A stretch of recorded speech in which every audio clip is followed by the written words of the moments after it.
E aí pessoal, tudo bem? Aqui é o Fernando Cassiano e hoje a gente vai falar sobre o programador sênior de 2 anos de experiência, tá? Vamos ver se isso é possível, se é possível ser um programador sênior só com 2 anos de experiência. E quando a gente está falando de programador sênior com 2 anos de experiência, a gente está falando de qualquer programador, então de qualquer profissional assim com pouco tempo de experiência, não necessariamente só 2 anos. Mas antes, vamos tentar entender um pouquinho o que é um programador sênior. Vamos ver o que a gente precisa para ser um programador sênior. Bom, a resposta para essa pergunta ela não é muito simples, tá? Depende muito para quem você está perguntando, depende da necessidade da empresa que está te contratando naquele momento. Qualquer pessoa que te diga que um profissional sênior tem que conhecer N tecnologias ou tenha que ter X habilidades, na verdade ele vai estar relatando o que é um sênior dentro da empresa onde ele trabalha. Ou o que é um sênior dentro daquele grupo, do grupo que ele faz parte, né? Do grupo, do fórum de desenvolvedores que ele participa. Ou ainda a opinião pessoal dele, né? O que ele idealiza como sendo um profissional sênior, um programador sênior. Para um arquiteto ou então um profissional mais experiente, que seja puramente técnico, um programador sênior pode ser uma pessoa com profundos conhecimentos em uma linguagem ou conjunto de tecnologias. É uma pessoa que conhece muito bem sobre as melhores práticas de programação, sobre filosofia, sobre design patterns e outras questões muitas vezes puramente técnicas. Já para um gerente de projetos ou então para um gestor, uma pessoa que está recrutando programadores para compor o time dele, né? Quer dizer, ali não é uma pessoa técnica, né? Ele é uma pessoa mais de gestão. Pode desejar um profissional, né? Um programador que ele saiba se virar, né? Que ele tenha skills de programação, ele pode ser um bom programador, né? Um programador com conhecimentos profundos, ou pode ser um programador que ele simplesmente saiba se virar, que ele saiba onde buscar informações, que ele saiba aprender coisas novas, mas além de tudo que ele tenha outras habilidades, como por exemplo, que ele seja autogerenciável, né? Que ele consiga organizar o próprio trabalho, que ele saiba falar em público para, por exemplo, apresentar a evolução do andamento do projeto em uma reunião de status report, que ele tenha habilidades de negociação para poder conversar com o usuário, ou mesmo que ele tenha habilidades para poder trabalhar em grupo, que não é tão fácil quanto parece, tá? Trabalhar em grupo é diferente de trabalhar rodeado de outras pessoas. Para outras empresas pode ser tudo isso, ou pelo menos parte disso, mas que, sobretudo, eu seja um profissional com conhecimento, com vivência em determinados assuntos relativos àquela empresa. Por exemplo, um banco pode considerar um profissional sênior, um profissional que saiba programar bem, que ele tenha boas habilidades lá de comunicação, mas que ele tenha experiência em assuntos do mercado financeiro. Ou então, se for uma rede varejista, um profissional que tenha experiência em comércio eletrônico, em comércio varejista, ou então uma seguradora. Eu quero que esse profissional ele tenha conhecimentos sobre seguros. E para outras empresas um pouco mais antigas, empresas mais tradicionais, elas existem. Um profissional sênior pode ter tudo isso, ele inclusive pode ter bastante tempo de experiência, sim, tá? Ele pode já ter trabalhado em muitos outros lugares, mas para ser considerado sênior é necessário que ele tenha um certo tempo de casa, tá? Então, sei lá, que ele tenha no mínimo uns 5 anos de casa, que ele tenha no mínimo uns 10, 15 anos de casa, né? 15 anos trabalhando na mesma empresa para ser considerado sênior, apesar de você já ter uma bagagem bem significativa. Existem também empresas pequenas, né, microempresas, empresas menores, ou então até mesmo consultorias, que elas têm uma alta rotatividade de profissionais e às vezes ela não tem uma capacidade financeira muito grande para poder estar trabalhando melhores salários, e uma das formas que ela tem para motivar, para poder engajar, ou então até mesmo para valorizar os seus profissionais é subindo eles de cargo. Então a resposta para essa pergunta é sim, é possível que você se torne um profissional, um programador sênior com 2 anos de experiência, ou de repente menos. É meio forçar a barra, mas é possível. Depende muito da necessidade da empresa que você está trabalhando naquele momento e do quadro de profissionais que essa empresa já possui. Então essa divisão de júnior, pleno e sênior, ela acaba sendo mais uma divisão de cada empresa, né? Uma forma que cada empresa usa para categorizar ali o tempo de experiência de seus próprios profissionais. E ela pode mudar de uma empresa para outra, né? Então isso daí não é necessariamente uma trilha que você tem que percorrer, né? De repente você vai fazer tudo e não necessariamente vai ser reconhecido por todas as empresas como sênior. A única ressalva que eu faço aqui é uma coisa que acontece em certos eventos de tecnologia para profissionais de tecnologia. Não tem nada de errado em você me apresentar o Fernando, que ele tem 22 anos, ele acabou de se formar e participou de um projeto bem interessante e está aqui para compartilhar a experiência dele. Não sem problema, vamos ouvir aí o que o Fernando tem para falar, né? Vamos ouvir um pouco aí da experiência do Fernando nesse projeto. O problema é quando você me apresenta o Fernando, que ele tem 22 anos, ele acabou de se formar, ele fez parte de um projeto de pesquisa e ele já é uma referência no assunto, ele é um especialista desse assunto. E isso eu acho que tira um pouquinho da credibilidade do evento. Pior ainda quando no ano seguinte o Fernando aparece no mesmo evento como especialista de um outro assunto nada a ver. Por exemplo, num ano o Fernando ele é especialista em DevOps, no ano seguinte o Fernando já é especialista em Machine Learning, no terceiro ano o Fernando já é especialista em outro assunto.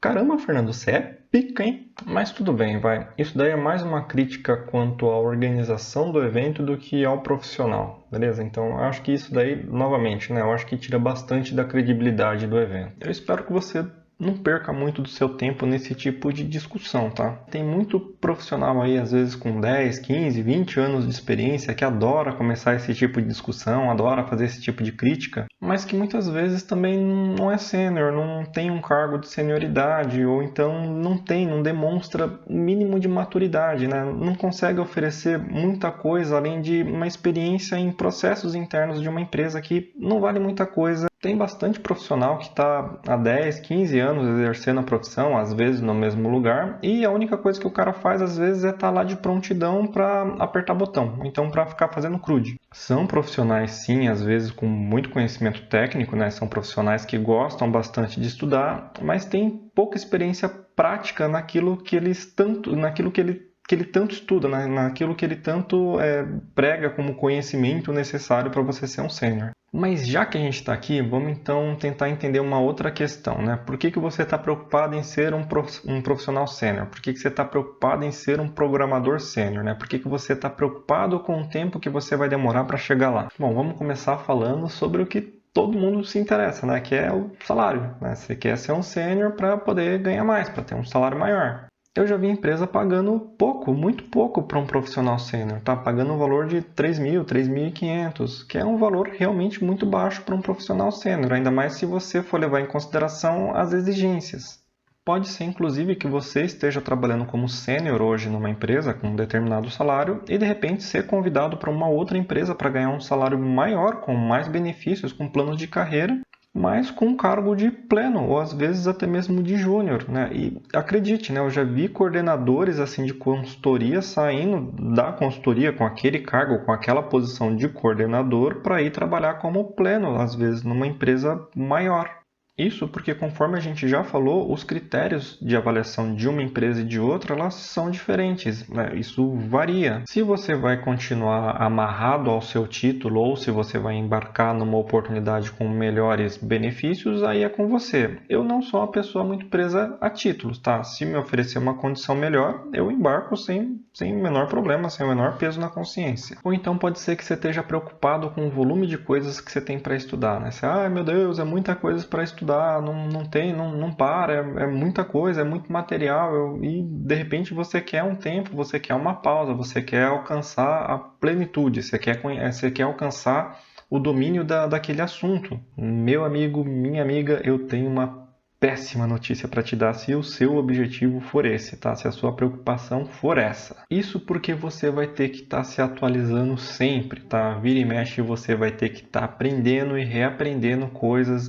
constantemente, né? Às vezes você vai ter que reaprender tudo sobre um assunto que você já domina, que você já se especializou. Isso porque vira e mexe saem novas versões de frameworks, novas linguagens, atualizações e que torna obsoleto tudo aquilo que você já aprendeu, né? Então vamos tomar como exemplo aqui o AngularJS e as novas versões do Angular. Quem era especialista em AngularJS teve que reaprender tudo de novo, teve que começar do zero com a nova versão do Angular. Outro exemplo é quem trabalha com o .NET Framework, né? Saiu a nova versão aí, saiu o .NET Core, e quem tinha muito tempo de experiência com o .NET Framework teve que reaprender, teve que aprender tudo de novo, teve que ganhar experiência nesse novo assunto, nessa nova tecnologia. Ou vamos supor ainda que você queira ser um profissional sênior porque você está em busca de autoridade, tá? Você quer conquistar autoridade em determinado meio, seja lá qual for o objetivo com isso, tá? Acontece que a melhor forma de você se tornar autoridade dentro de um determinado assunto é justamente ajudando outras pessoas. e você não necessariamente precisa ser um profissional sênior para isso. Vamos imaginar, hoje provavelmente você já deve conhecer alguma coisa que outra pessoa que está começando agora não conhece. Então vamos supor que você acabou de aprender HTML, tá? Então você já sabe a estrutura básica de um documento HTML. Você já é capaz de ensinar para alguém que está começando a aprender agora. Você já é capaz de ajudar, de tirar dúvidas de alguma pessoa que está começando agora. Só vou te pedir para tomar cuidado, para de repente não sair falando coisas que você ainda não domina, tá? Que você ainda não tem certeza, que você não tem experiência, tá? Vou dar um exemplo. Vamos supor que você acabou de aprender a programar em Python, você está fazendo os seus primeiros programinhas em Python, tá? E aí você não tem experiência, por exemplo, em Java, você não tem experiência em C#, você não tem experiência em outra linguagem de programação. E aí alguém vai lá e dá uma opinião para você, te pede uma opinião e você vai lá e fala, não, usa Python. O Python é a melhor linguagem. Não, C# é ruim. Não, Java é ruim. Ah, PHP, meu Deus, que lixo, né? Você tem experiência em outras linguagens? Você tem referência para falar isso? Ou você só está repetindo o que uma outra pessoa falou, né? Que provavelmente também não tem referência, tá? Então, só toma cuidado, evita de fazer esse erro. Isso daí é muito importante, tá bom? Foca mais no seu aprendizado, né? Em absorver conhecimento. Não só absorver conhecimento e um monte de conhecimento técnico, mas também como que você aplica isso no mundo real. Como que você aplica esse monte aí de teorias para formar, para criar uma solução, para implementar uma solução para resolver um problema. Tem gente, por exemplo, que fica toda semana, diariamente, postando artigos técnicos no LinkedIn, né? Ctrl+C, Ctrl+V. A maioria, às vezes, ela nem leu, ela só leu a manchete. Aí vamos supor, né? Eu tenho, não porque hoje eu não tenho mais LinkedIn, né? Mas teve uma época que eu tinha lá, tinha alguns contatos lá que eles gostavam de machine learning. E aí entraram nessa de toda semana, todo dia, ficar postando conteúdo técnico sobre machine learning no LinkedIn. Cara, um monte de teoria, às vezes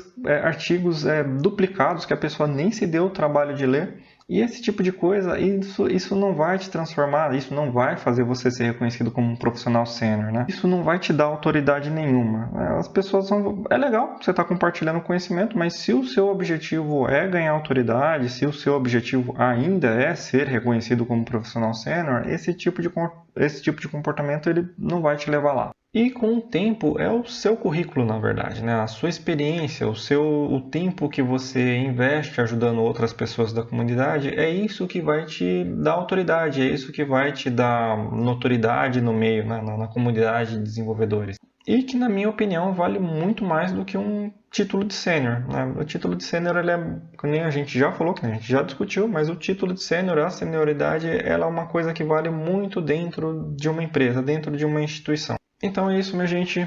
Essa foi a reflexão de hoje. Espero que vocês tenham gostado. Se gostou, não deixe de curtir esse vídeo. Muito obrigado e até a próxima. Valeu!